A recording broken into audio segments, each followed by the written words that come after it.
dear students. Welcome to Thin Film Technologies lectures.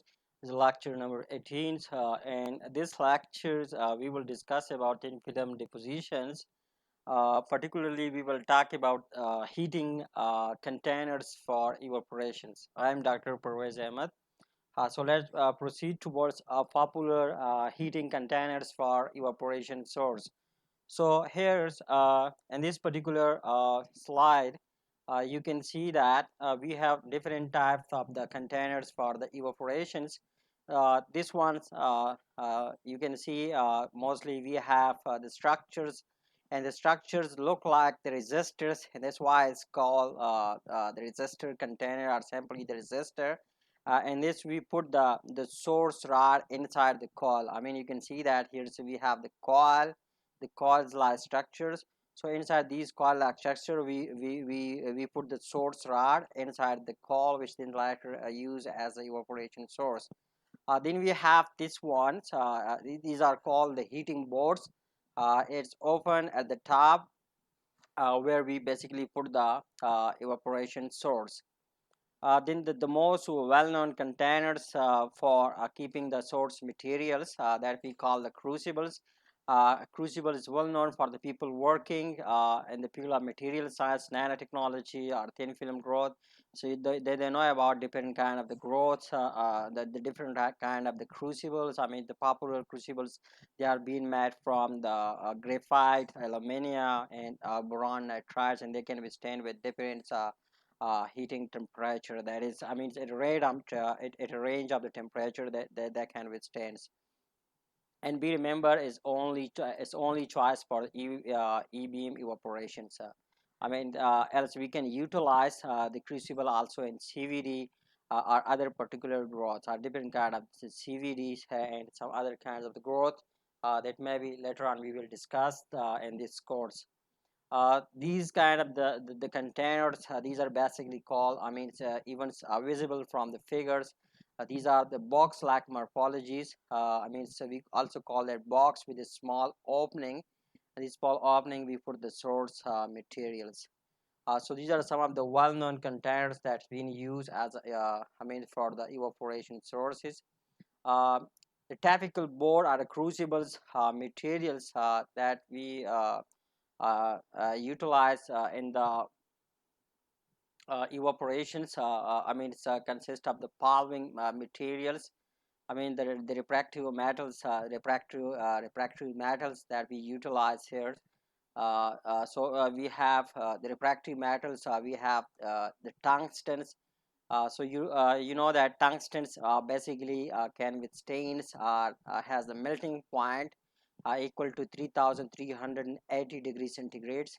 The temperatures about till millitons vapor pressures, that is equal to 3200 and 30.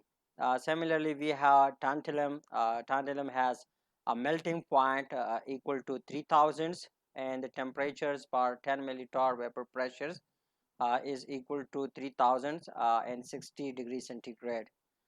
Similarly, we have the materials molybdenums. Molybdenum has a melting point equal to 2620, and the temperature per 10 milliton vapor pressure is equal to 2530. Similarly, we have refractory ceramics. I mean, these all the above you have, or you have seen, is the basically the refractory metals. So refractory metal basically include tungsten, tantalum, and molybdenums. Then we have refractory ceramics, and refractory ceramic included graphites, carbons, alumina, that is aluminum dioxide, and boron nitride. So uh, graphite carbon, normally it can withstand. It has a melting points equal to 3799, and the temperature for 10 milliton vapor pressure is equal to 2600. Aluminium is another type of refractory ceramics. It has a melting points equal to 2030. The temperature for 10 milliton vapor pressure is equal to 1900. Boron nitride is also a kind of refractory ceramic, and it has a melting point equal to 2500. and the temperature for 10 millitors vapor pressures is equal to 1600 degrees centigrade. So the considerations, we basically utilize, we basically consider thermal conductivity of the crucibles materials whenever we try to utilize them. So the factors that we consider included thermal conductivity, thermal expansions, electrical conductivity, wetting and reactivity. I mean, these are the things that we consider whenever we try to choose a typical board or crucible materials. So let me repeat it again.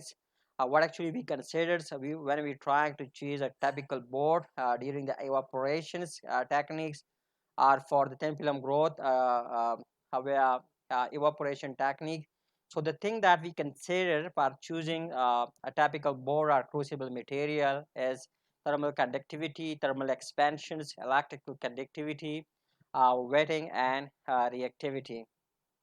So in this particular case, graphite is most popular, but avoid cracking the crucible due to stress or temperature gradients. That is, we might say that bad for the materials that with graphite, such as aluminiums and nitride.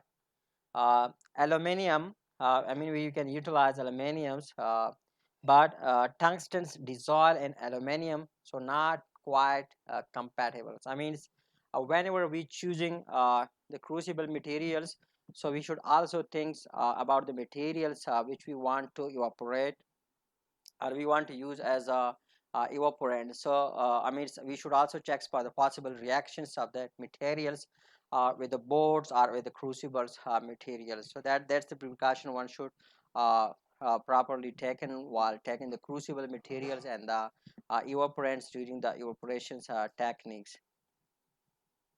So how to monitor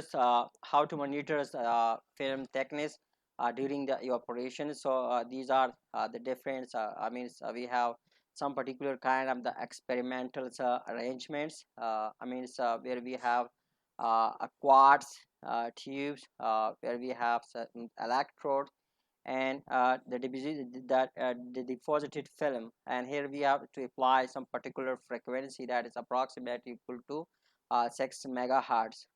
So what actually we do when we utilize quiet crystals microbalance, that has abbreviations QCMs, and it's the similar idea to quartz clock. So what actually we do, quad is basically a piezoelectric materials, and with a high frequency AC voltage activations, the amplitude of vibration is maximum as a resonance uh, at a resonance frequency.